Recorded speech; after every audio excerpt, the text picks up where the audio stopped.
জাসপ্রীত বুমরা, যার কথা এই সিরিজে বর্ডার গাভাস্কার সিরিজে না বললেই না। কারণ বর্ডার গাভাস্কার সিরিজের 4 ম্যাচে 30টা উইকেট নিয়েছে এবং 4বার নিয়েছে 5 উইকেট হল।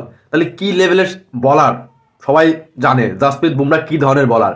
তার যে ইয়ারকার, তার যে বাউন্স, তার গতি, পৃথিবীর এমন কোনো ব্যাটসম্যান নেই যে জাসপ্রীত বুমরাকে ভয় পায় না। এমনকি অস্ট্রেলিয়ার যে বর্ষসেরা একাদশ করেছে অস্ট্রেলিয়ান ক্রিকেট, সেখানে জাসপ্রীত বুমরাকে ক্যাপ্টেন বানানো হয়েছে। তাহলে অস্ট্রেলিয়াও জানে যে জাসপ্রীত বুমরা কী ধরনের বলার, কোন লেভেলের বলার। এত ভালো পারফরমেন্স করা সত্ত্বেও টিম ইন্ডিয়া এই বর্ডার গাভাস্কার ট্রফিতে খুব একটা ভালো পারফরমেন্স দিতে পারেনি, কারণ তার ব্যাটিং দুর্বলতা ছিল। কিন্তু অন্যদিক থেকে যে জাসপ্রীত বুমরার যে আগুন ঝরানো বোলিং যাকে বলে, মানে অস্ট্রেলিয়ার পুরোটা সব ব্যাটসম্যান, 11টা ব্যাটসম্যানই বুঝতে পেরেছে জাসপ্রীত বুমরা কী ধরনের জিনিস। ঠিক আছে, তাই আমরা জাসপ্রীত বুমরার যে ভালো বোলিং সেটা আমরা সামনের ম্যাচগুলোতে আশা করব।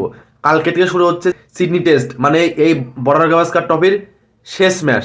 এই শেষ ম্যাচে টিম ইন্ডিয়ার একটা ভালো পারফরমেন্স আমরা দেখতে চাই এবং সঙ্গে দেখতে চাই জাসপ্রীত বুমরার আগুনের মতো বল। আমরা আশা করছি টিম ইন্ডিয়া নতুন বছরে নতুনভাবে শুরু করবে এবং নতুন বছরের প্রথম ম্যাচটা ইন্ডিয়া জয় দিয়ে শুরু করবে, আমরা সেটা আশা করি। কেননা এই সিরিজের টিম ইন্ডিয়া খুব একটা ভালো পারফরমেন্স করতে পারেনি একমাত্র প্রথম টেস্ট বাদে। কিন্তু যাই হয়ে যাক ব্যাপার না, আমরা নতুন বছরে নতুনভাবে শুরু করবে টিম ইন্ডিয়া, এটা আমরা বিশ্বাস রাখি। যাই হোক, টিম ইন্ডিয়ার জন্য অনেক অনেক শুভকামনা থাকলো।